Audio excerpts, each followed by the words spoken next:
Welcome back, children. Today, let's learn about filling of electrons in the orbitals of atoms.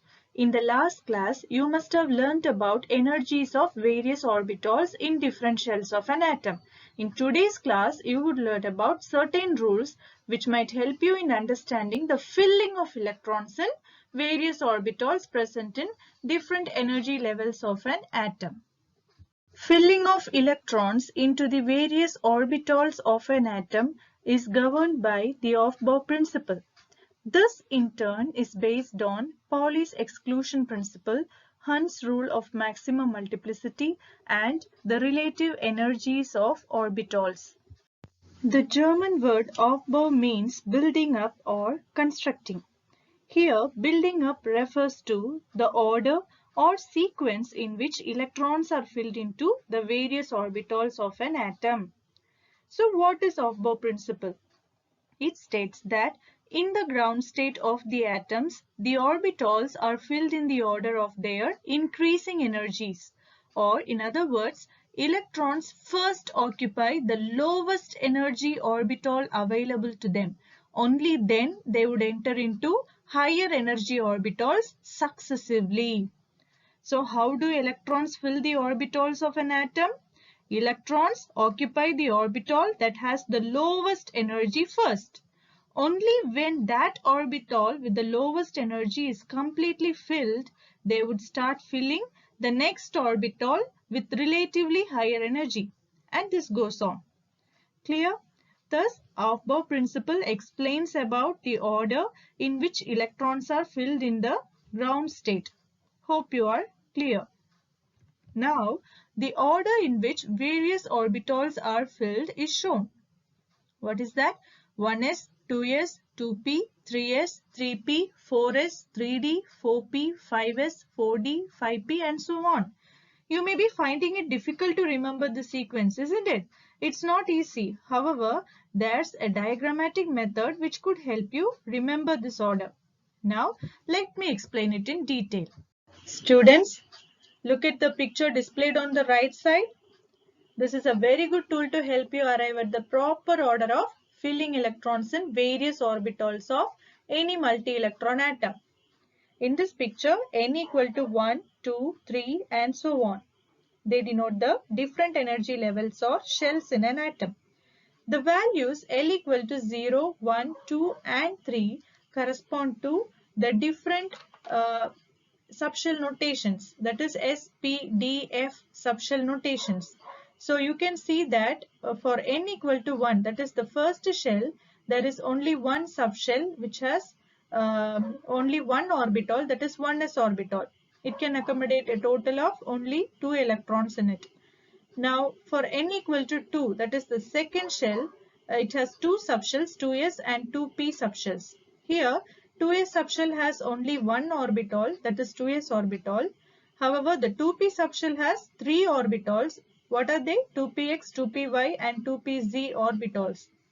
And do note that they are all hidden in the diagram, aren't they? Since these orbitals belonging to 2p subshell have same energy or equal energy, or in other words, since they are degenerate, it is enough to depict the 2p subshell alone in the diagram. But it is understood that 2p has three orbitals, all of them having equal energies, which can accommodate a total of 6 electrons in them. This explanation can be extended to other subshells of different energy levels. Okay, now if we take third shell, okay, the third shell has three subshells, 3s, 3p and 3d. 3s subshell has one orbital, that is 3s orbital, that can accommodate a total of 2 electrons.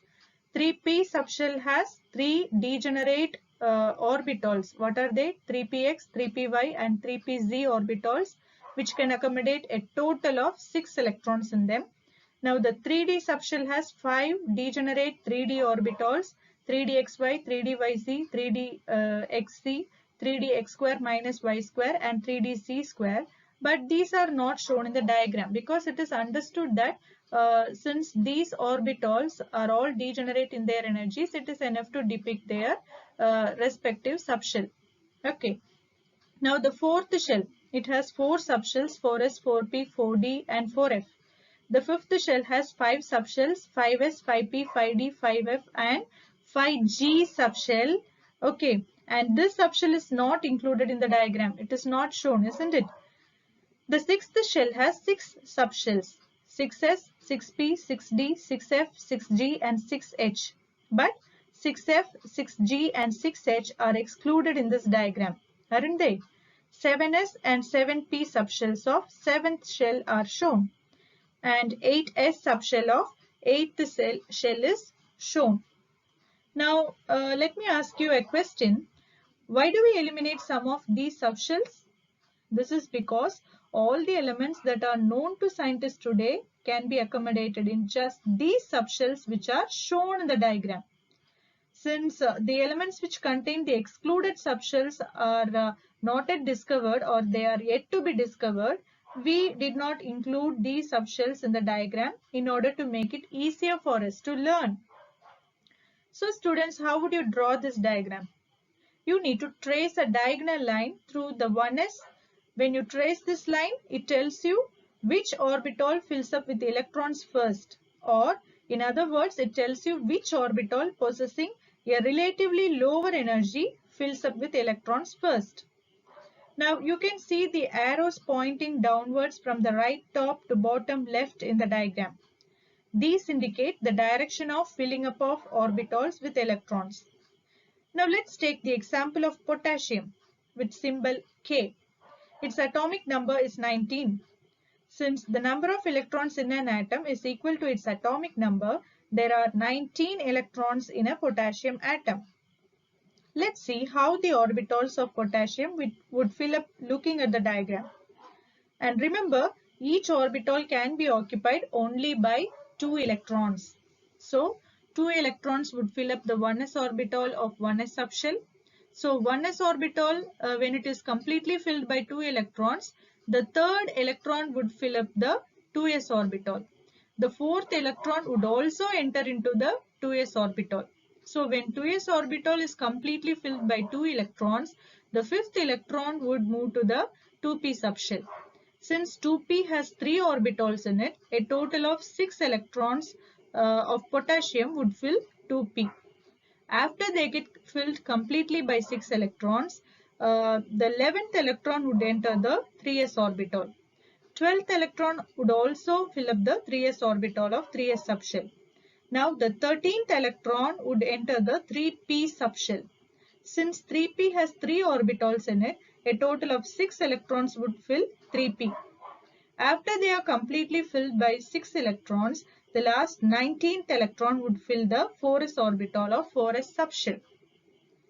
Okay, so this is how electrons fill up the various orbitals of potassium atom. And when they do so, they fill up the orbital with the lowest energy first.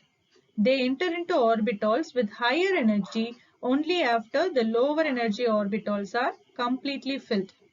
However, there are certain exceptions in the order of filling of orbitals, which we would discuss in a later class. Next, let's move on to Pauli's exclusion principle. This principle was put forward by Wolfgang Pauli, an Austrian scientist. It states that no 2 electrons in an atom can have the same set of 4 quantum numbers, or in other words, only 2 electrons may exist in the same orbital and these electrons must have opposite spin. Now that's understandable. We know that the principal quantum number n tells us about the shell in which an electron may be located. The azimuthal quantum number L tells us about the subshell, whether it is the S subshell, P subshell, D subshell or F subshell in which an electron may be present. The third quantum number, that is the magnetic quantum number ML, tells us about the orbital, whether it is Px, Py or Pz orbital in which an electron may be present, or whether it is the dxy, dyz, dxc, dx square minus y square or dz square orbital in which an electron may be present. Now the fourth quantum number, that is the spin quantum number ms, tells us that out of the 2 electrons occupying an orbital, one should have a positive spin and the other should have a negative spin. Therefore, If there are 2 electrons in an atom, no 2 electrons can have the same set of 4 quantum numbers. Okay, that is what is told by Pauli. This means that the 2 electrons in an orbital can have the same value for a maximum of 3 quantum numbers. And what are they? N, L and Ml. Okay, they must have opposite values for spin quantum number Ms. Now, look at the table. Suppose there are 2 electrons occupying the 2s orbital of an atom. The values of 4 set of quantum numbers for the 2 electrons occupying 2s orbital are written in the table.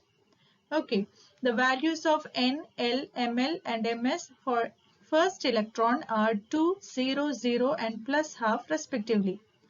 The values of N, L, Ml and Ms for the second electron are 2, 0, 0 and minus half respectively. Okay, this shows that the 2 electrons have the same values for the 3 quantum numbers N, L and Ml, but different values for the fourth quantum number, that is spin quantum number Ms. Okay, that is one of those 2 electrons has to spin in clockwise direction and the other electron has to spin in anti-clockwise direction. You can see that the value of Ms for electron 1 is plus half and the value of Ms for electron 2 is minus half. This means that one of the 2 electrons should have an upward spin shown by the upward arrow and the other electron should have a downward spin shown by the downward arrow. So the Pauli's exclusion principle says that the 4 quantum numbers for every electron in an atom are exclusive. That's why we call it the Pauli's exclusion principle. No 2 electrons in an atom can have the same set of 4 quantum numbers. The 4 quantum numbers, as I told you in the video on quantum numbers, serves like an address for an electron in any atom. The address of each electron is exclusive for itself. So no 2 electrons can have the same address in other words the same set of 4 quantum numbers. So in any orbital, the 2 electrons occupying the orbital can have same values for the first 3 quantum numbers which are N, L and Ml, but they must have opposite values or opposite spins for the spin quantum number. Okay, I have shown the arrows upward spin and downward spin of the 2 electrons occupying an orbital. Through Pauli's exclusion principle, we understood that the maximum number of electrons that can be occupied by any orbital is only 2. Clear? This information provided by Pauli's exclusion principle helps us in calculating the maximum number of electrons that can be accommodated by any subshell. And ultimately, that makes it possible for us to calculate the maximum number of electrons that can be accommodated by any shell or energy level. Okay, now look at the first tabulation. Let's see how to calculate the number of electrons that can be accommodated by any subshell. In the first column, the subshell type is mentioned. In the second column, the value of L corresponding to each subshell is shown. In the third column, the number of orbitals present in each shell is given. Remember the video on quantum numbers in which I explained you about calculating the number of orbitals in each subshell using the formula 2l plus 1. Alright. In the last column, the maximum number of electrons that can be present in each of these subshells is calculated using the formula 2 into 2l plus 1. Here, the number 2, which is given outside the brackets, indicates the maximum number of electrons that can be accommodated in each orbital.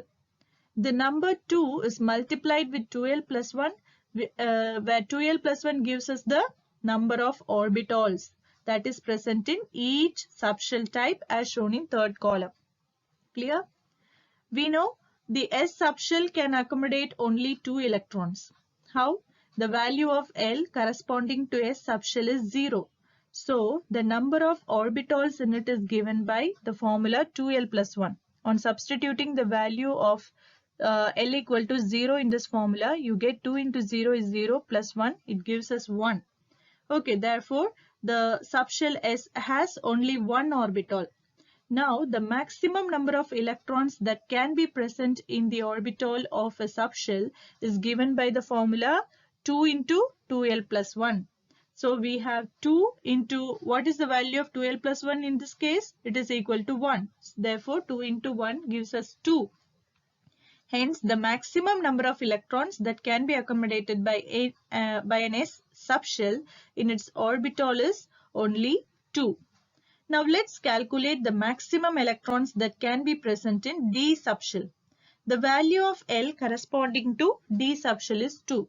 So the number of orbitals in it is given by the formula 2L plus 1, in which we substitute L equal to 2. So 2 into 2 is 4 plus 1 gives us 5. Therefore D subshell has 5 orbitals. Now the maximum number of electrons that can be present in the orbitals of D subshell is given by 2 into 2l plus 1. Now what is the value of 2l plus 1 in this case? It is equal to 5. Therefore 2 into 5 is equal to 10.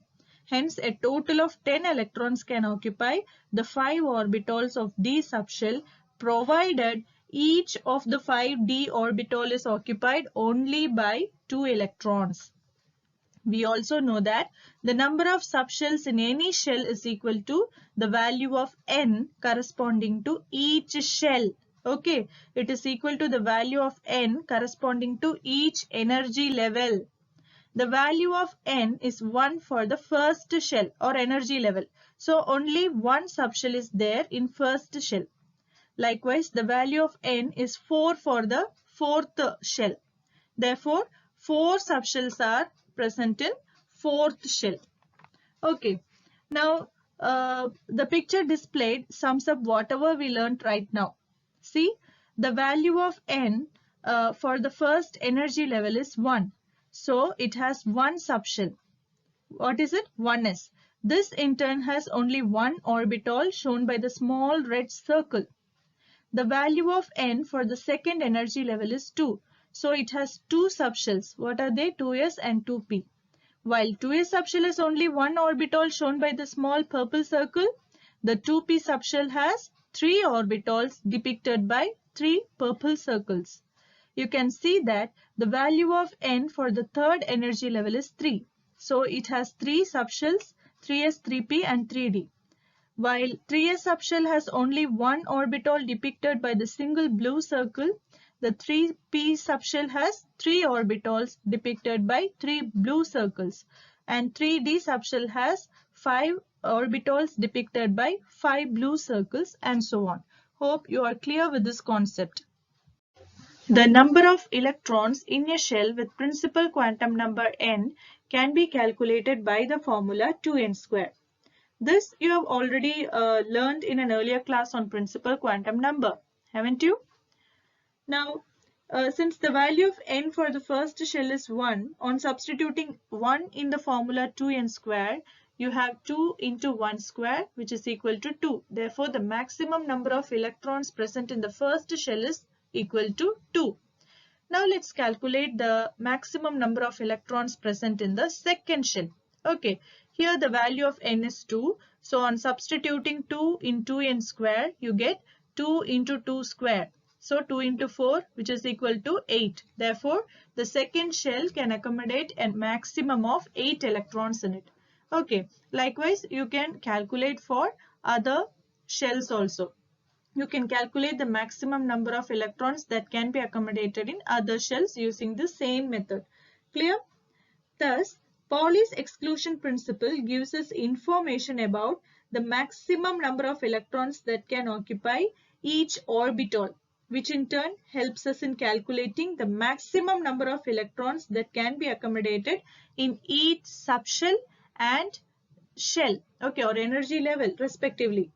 Keeping this in mind, let's move on to Hund's rule of maximum multiplicity. Hund's rule of maximum multiplicity. This talks about the sequence or order followed by electrons when they fill up degenerate orbitals belonging to the same subshell. Now again, what are degenerate orbitals?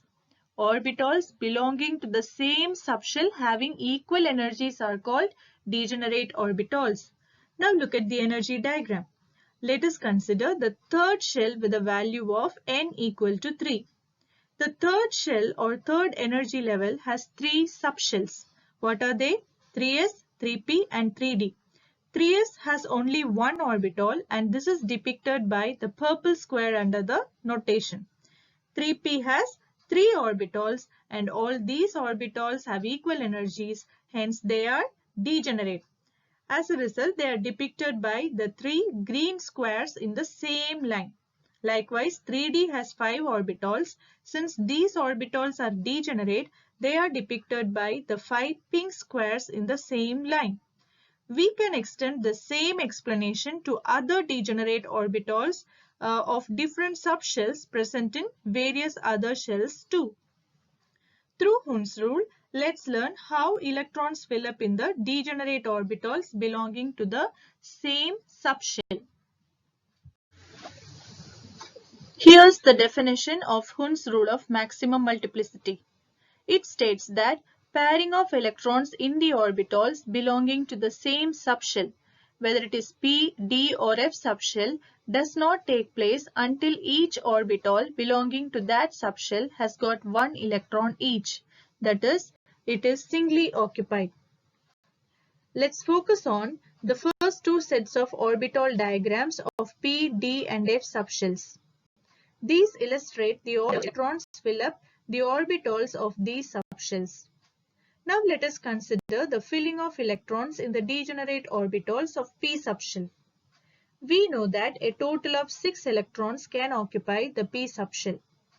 An electron goes to each orbital of the p subshell first, or in other words, the first 3 electrons would enter each of the px, py and pz orbital first. Only after this, the fourth electron would enter any of the orbitals of p subshell. So this is how electron pairing would occur. Now, how do electrons fill up the orbitals of d subshell? We know d subshell can accommodate a total of 10 electrons in it. So the first 5 electrons would enter each of the dxy, dyz, dxc, dx square minus y square and dz square orbitals first. Only after this, the 6th electron would enter the dxy orbital again.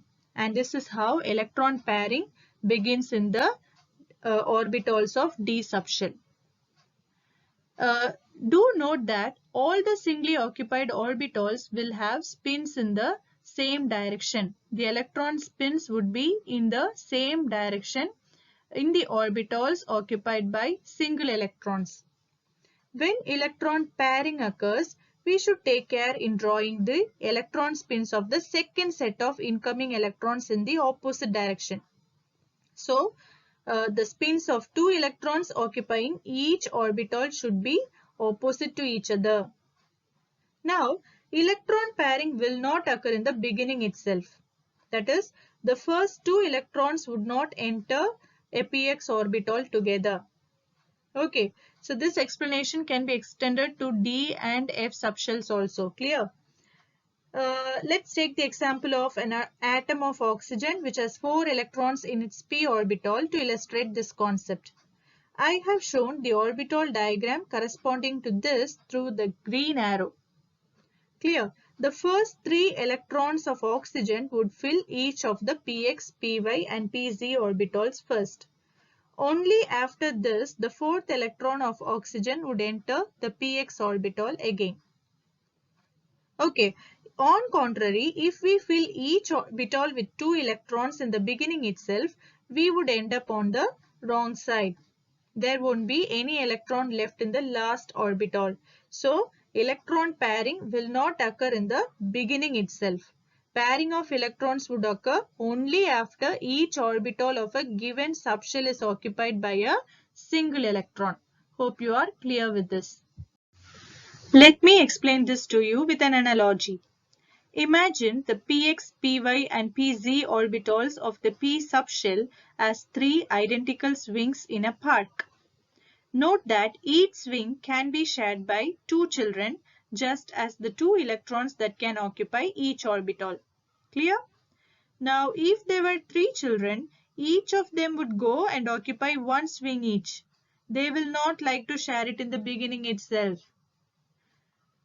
But it's only when the fourth child comes, he or she would start sharing a swing. The fifth child will share it with the next one, and the sixth child will share it with the next one. This would explain Hund's rule of maximum multiplicity.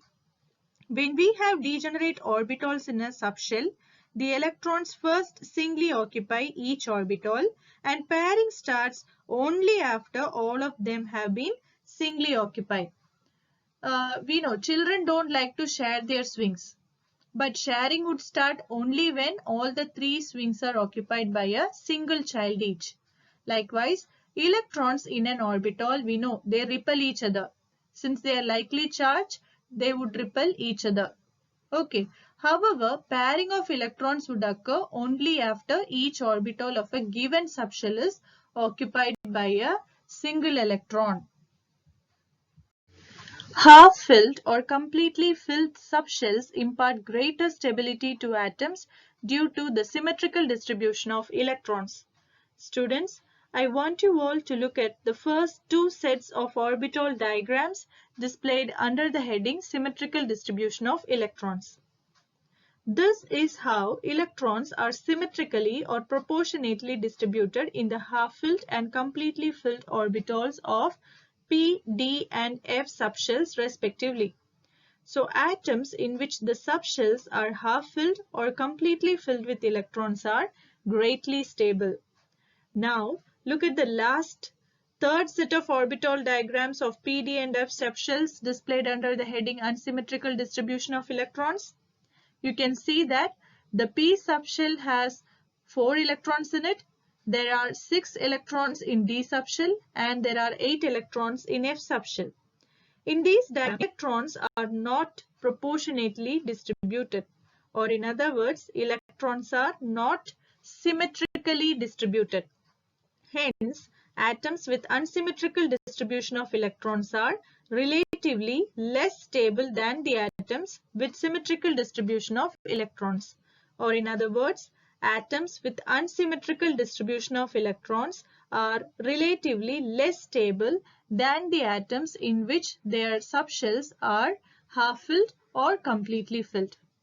So, these were the rules which help us decide how the orbitals are filled up in an atom. With this knowledge, let's move on to the next step in the study of structure of an atom. In our next class, you would learn about how electrons are arranged in an atom. With this, children, thank you for listening. Meet you in another class.